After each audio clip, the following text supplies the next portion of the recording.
ভগের কাছে শোনো, ভোগে মানুষ ভোগে, এই সংসারে যারা ভোগে থাকে ভোগে, তারা ভোগে, এদের চাহিদা বাড়ে দিন দিন।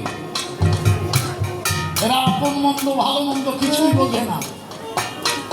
বোঝে হারমোনিয়াম ধরে টান দাও, কানে আসে না। এরা ভালো মন্দ কিছু বোঝে না, আপন ভালো পাগলেও বোঝে, তারা তা বোঝে না।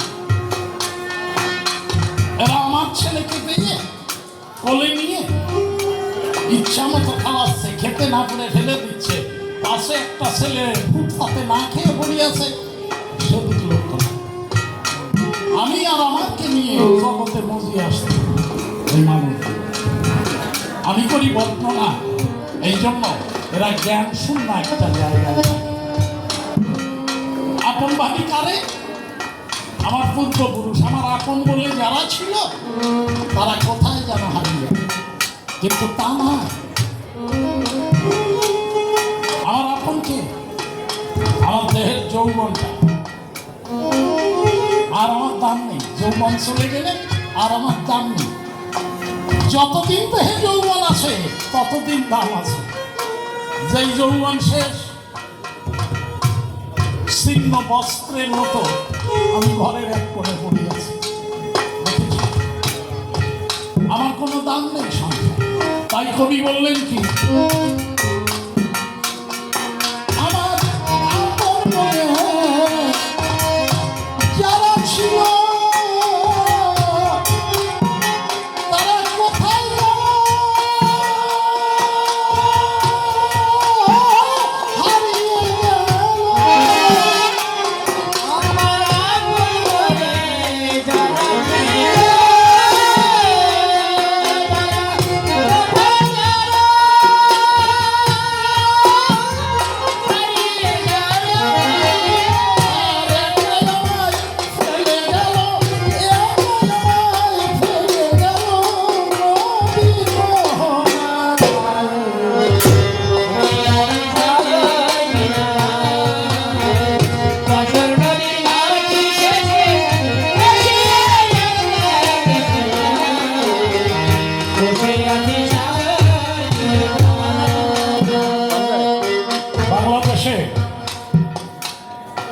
যশোরে, পুরাতন যশোরে সুবোধ নাম করে একটা লোক ছিল। সারা জীবন পান বিড়ি সিগারেট বিক্রি করে ছেলেটাকে কলকাতায় মানুষ করেছিল। ওই ছেলের 2.5 মাস বয়সের সময় ওর মা মারা যায়। চাঁদের সাথে তুলনা করে শশী রাখে। চাঁদের সাথে, চাঁদের এক নাম শশী। সুবোধ ভালোবাসি, ছেলের নাম রাখলো শশী। পাঠালো কলকাতায়। প্রথমে 2 বেলা খেত, পরে 1 বেলা খাওয়া ধরলো। টাকা পাঠায়। ছেলে ওখানে ডেপুটি ম্যাজিস্ট্রেট হলো একদিন। তখন সুবোধের শরীরে আর ক্ষমতা নাই। সবাই রাগ দিয়ে কয়, তোর ছেলে ডেপুটি ম্যাজিস্ট্রেট হয়, তুই যে দেখ কত বিড়াল কুকুরে পাত পেতে তোর ছেলের ঘর থেকে বেরিয়ে যায়। তখন যশোর থেকে, ব্রিটিশ আমলের কথা, এখান থেকে ট্রেন লাইন ছিল। সুবোধ বুড়ো কি করেছে জানেন? বুড়ো খুঁজে খুঁজে দেখছে ছেলের কাছে যাবে, 8 আনা টিকিট কাটবে, যখন 64 পয়সায় টাকা। সেই আমলে 100 পয়সায় টাকা না, 64 পয়সায় টাকা। ঘরে গিয়ে দেখে আবর্জনার নিচে একটা কাঁসার থালা, একটা কাঁসার গ্লাস পড়ে আছে, তাতে লেখা শুভ বিবাহ। তার সব বিক্রি করে খাইছে, কিন্তু ওইখানে ফেলানো আছে বিয়ের স্মৃতি চিহ্ন হিসাবে। সুবোধ করে বিবেচনা, আমার আসল স্মৃতির কাছে যাব, এত লাগবে না। থালাখানায় 1 টাকায় বিক্রি করেছে থালা আর গ্লাসটা। রাত্রে কিছু খাইনি বুড়ো। কেমন? শুনেছে আমার সুবোধের 2টো ছেলে হয়েছে, নাতি। আমি বলি সম্প্রতি। তাই সকালবেলায় 8 আনার টিকিট কেটে আর 8 আনার মিষ্টি মাটির হাড়িতে ভরিয়ে খালি পায় একখানা এই ছোট্ট ধান কাপড় ভরা একটা সেরা গেঞ্জি গায়ে, মাথায় রাজ্যের ধুলো নিয়ে বেলা 3টের সময় হাজির হয়েছে পুরো ছেলের দরজায়। গিয়ে দেখে লেখা ডিএম শশীবাবু, বাহারে দারোয়ান দরজায়। আমার বুড়ো মিষ্টির হাড়ি হাতে নিয়ে জোর হাত করিয়ে গিয়ে বলছে, বাবারে বাবুর সাথে একটু দেখা করা যাবে? দারোয়ান তাকিয়ে দেখে আগাগোড়া। এ লোকরে ঘরে ঢুকালে তো মেম সাহেব আমার চাকরি খেয়ে দেবে। আবার বুড়ো মানুষ, অনেক দূর থেকে এসেছে, ফেরানোও তো যায় না। তা বলছে, বাবু আপনার যদি কন্যা দায় হয়, বাপের শ্রাদ্ধ হয়, ছেলের পড়াশোনার ব্যাপার হয়, ভিতরে যাবেন না, মেম সাহেব করা। আপনি এখানে টুলের পরে বসে, একটু পরে বাবু আসবে না, ওই টুলটা দিস, ওখানে বসে ভিতরে টুলটা দাঁড়াবো, কারণ বাইরে দাঁড়ানো। হঠাৎ করে তাকিয়ে দেখে ঝুল বারান্দায় দুটো ছেলে খেলা করছে, একটা একটু বড়, একটা একটু ছোট। অবিকল দেখতে শশীর মুখে দাঁড়া, বুঝেছে আমার মা। আসলে সে সুদের পরে টান বেশি হয় না, হাতের ইশারা দিয়েছে। ওরা দুই ভাই নেমে এলো, পুরো ডাক দিয়ে বলতে লাগলো, দাদারে মিষ্টি খাবা? দুইজনের হাতে দুটো মিষ্টি দিল, ওরা খেতে খেতে দোতলায় উঠে গেল। মেম সাহেব দেখে যে ওদের হাতে মিষ্টি কে দিয়েছে? বলে এক বুড়ো। ধরে নিয়ে এসে দেখে সারা গা নোংরা। বলে, আপনি এদের মিষ্টি দিয়েছেন? বলে, হ্যাঁ। বলে, অপদার্থ কথা, আপনি জানেন না এরা ডেপুটি ম্যাজিস্ট্রেটের ছেলে, গান ধাক্কা দিয়ে বুড়োকে বাদ করে। বুড়ো ভাবছে, তাই আমার পুত্রবধূ আমাকে ঘাড় ধাক্কা দিতে বলল। আবার ভাবছে, আমি কেন ভাবছি, আমার ছেলে কত বড় মানুষ, তার ছেলেদের অনেক শক্তি থাকতে পারে। আমার বৌমা তো সুন্দর তত্ত্বাবধান করছে, যখন আমার শশী এসে জানতে পারবে আমি বলে দেবো, বৌমাকে কিছু বলিস না রে শশী, আমার বৌমা মা লক্ষ্মী, আমার নাতিদের কত সুন্দর করে রাখে। একটু পরে শশীর গাড়ি এলো, দারোয়ান দরজা খুলে দিল, শশীবাবু গাড়ি নিয়ে ভিতরে ঢুকলো। ড্রাইভার এসে দরজা খুলে দিল, কমপ্লিট পোশাক পরা। শশীবাবু বেরিয়ে তাকায় দেখে বাম পাশে বুড়ো বাবু, সামনে ড্রাইভার, পিছনে দারোয়ান। বাবু এদের সামনে বাবা বলে ডাকতে পারেনি, আর সুবর্ণ উঠে দাঁড়াইছে। ছোটবেলায় শশী আমাকে একটা প্রণাম দিত রে, আর যদি দেয়। তো শশীবাবু বললেন, আপনি কখন এলেন? আসুন আসুন বলে শশীবাবু হাঁটা দিছে। বুড়ো ছুটতে ছুটতে ছেলের পাশ যায়। আগের দিন রাত্রি না খাওয়া, আজকে 3টা প্রায় শেষ। দোতলার পরে উঠে গিয়ে কাজের মেয়েটাকে ডাকিয়ে বলছে, বুড়োকে ওই জায়গায় বসাও। ভাঙা আসবাব, এক পাশে গাদা করা, একটা চৌকা খাটের পরে একটা মাদুর, একটা বালিশ। বুড়ো ছেলের পাশপাশ যেতে গেছে, কাজের মেয়েটা বলছে, ওদিক না, ওদিক না, এদিকে আসো। নিয়ে ওই খাটে সুবোধ ভাবছে, কি হলো, কি হলো?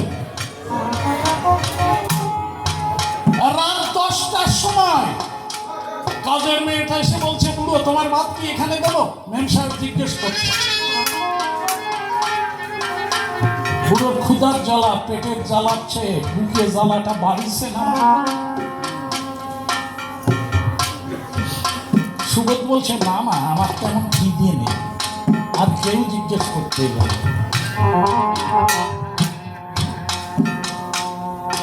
রাত 1টার সময় হঠাৎ কলিং বেল বেজে উঠল। শশীবাবুকে ডেকে বলছে, কে? শশী, আছো নাকি? গৃহিণী বলছে, মেজদা এসেছে। শশীবাবুর মেজশালা বিরাট শিল্পপতি আশু চৌধুরী।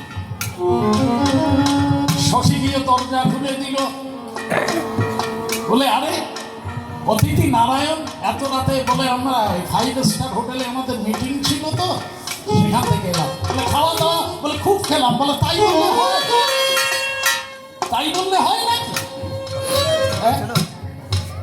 আপনি না খেয়ে থাকলে আমার সংসারের অকল্যাণ হবে, কিছু দিতে হবে।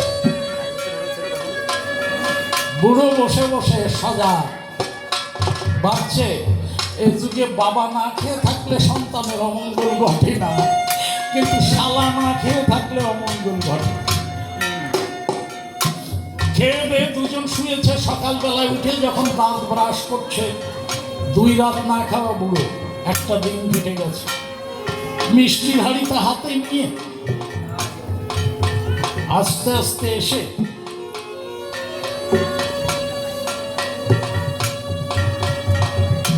শশীবাবুকে বলছে, বাবু আমি যাই বাবু। বলে আস্তে আস্তে নামছে। আশু চৌধুরী জিজ্ঞেস করলো, সুবোধ লোকটা কে? অন্ধকার ঘরে একটা প্রদীপ জ্বলছিল, ফু দিয়ে নিভাইয়ে দিলে ঘরের যে অবস্থা, শশীবাবুর মুখের অবস্থাও তাই। কি পরিচয় দেবে এত বড় শিল্পপতি শালার সামনে? মনে মনে ধিক্কার দিচ্ছে যে সেন্টিমেন্ট দেখানোর আর সময় পেল না। বুড়ো কিন্তু ফিরে এসে বলছে, বাবু আমার কথা জিজ্ঞেস করছে, আমি কে? ওনার মতো বড় মুখে আমার মতো ছোট মানুষের কথা না হয় নাই বলবে। আমি আমার পরিচয় দিই, শোনেন। এই বাংলায় লক্ষ লক্ষ হতভাগ্য পিতা আছে, আমি তাদের প্রতিনিধি, যারা ছেলের নাম চাঁদের সাথে তুলনা করে রাখে, কিন্তু পুত্রবধূ হাতে খায় গলা ধাক্কা আর ছেলের কাছে খায় লাথি। আমি তাদের প্রতিনিধি, আমি সেই পিতাদের প্রতিনিধি বাংলায়। আমি 2 রাত না খেয়ে আছি। আমার ছেলের নাম শশী রেখেছিলাম। শশী বড় মানুষ, তার বাড়িতে 2 রাত না খাওয়া, আমার ভাত জুটল না। আপনি শিল্পপতি, তার বাড়িতে এসেছেন, আপনি খাওয়া পেটেও আপনাকে খাওয়াইয়েছে। আপনারা তো এ যুগের মহামানব, যাদের টাকা আছে এ যুগের তারাই মহামানব। আর মহামানবের আশীর্বাদ ফলে, বাবু আমার একটা আশীর্বাদ দেন, আমার জীবনে যেন ফলে। বলে ছেলের সামনে আশু চৌধুরী বলছে, করছেন কি? তাহলে ওই বাসায় আপনি করছেন কি? দাঁড়ান। বলে আর দাঁড়াইয়ে কাজ নেই, আশীর্বাদ দেন। এই জন্মে তো হলো না, পরবর্তী জন্মে আমি যেন ডেপুটি ম্যাজিস্ট্রেটের বাবা না হয়ে শালা হয়ে, আমি যেন ডেপুটি ম্যাজিস্ট্রেটের বাবা না হয়ে শালা হয়ে। সংসারে এরকম অহরহ ঘটে যাচ্ছে, এদের ঈশ্বরের ভয় নাই, তাই করতে পারছে। সামান্যতম ঈশ্বর চিন্তা নেই, ফর্মালিটিজ মেনটেন করছে, হয়তো 2 বেল পাতা ফুল পাতা ছিঁড়ে দিচ্ছে, কিন্তু সত্যিকারের ভয় নাই, স্বেচ্ছাচারী ধর্ম নিয়ে মেতে আছে। এদের মধ্যে যে আমার ধর্ম ঢুকাতে হবে, নরে তাও তোকে দিয়ে নরে। এই মানুষগুলো যেন ঈশ্বরের ভুলে না যায়, তাদের যেন ভয় পায়, এই আমার একান্ত বাসনা।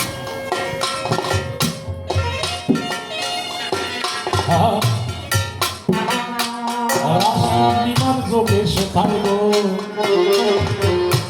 মিলেছিল মেলা, বন্ধু বান্ধব নিয়ে কত ওই আমি এসেছিলাম পানসি করে।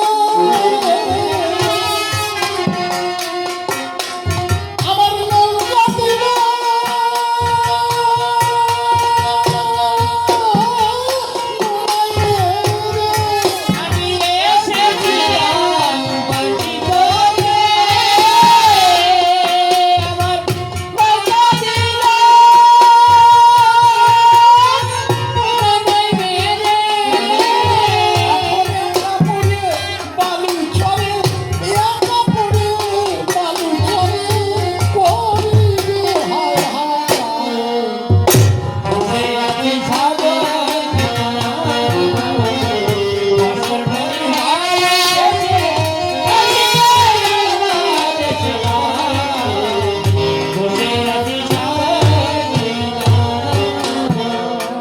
দুদিন পরে ভাঙলো মেলা গো,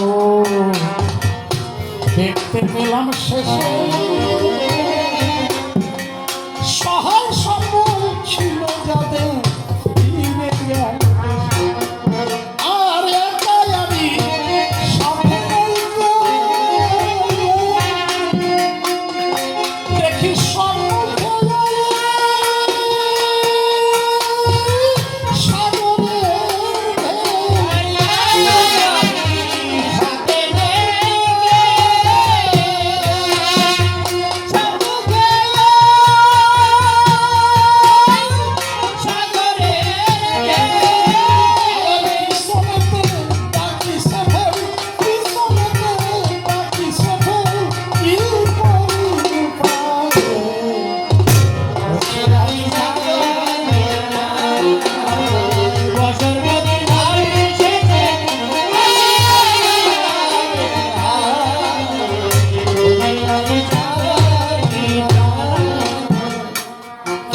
করে ফিরবো আমি গো, আমার আপন ভাব সম্মুখে আকুল বাড়ি আর কেমন করে ফিরবো আমি গো, আমার আপন ভাব ও সম্মুখে আকুল বাড়ি পিছে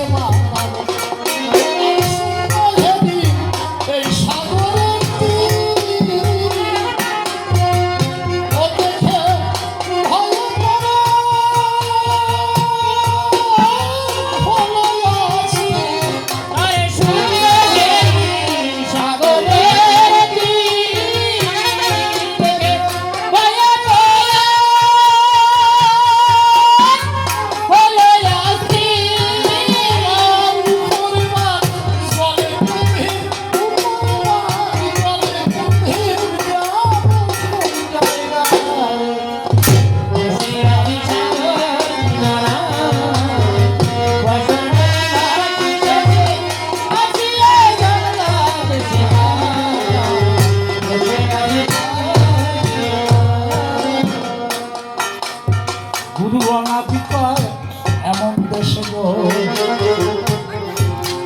আমি আসিয়াছি বটে, এত সুন্দর প্রাণী তবু গুরু অনাদিকায় এমন দেশে গো আমি আসিয়াছি বটে,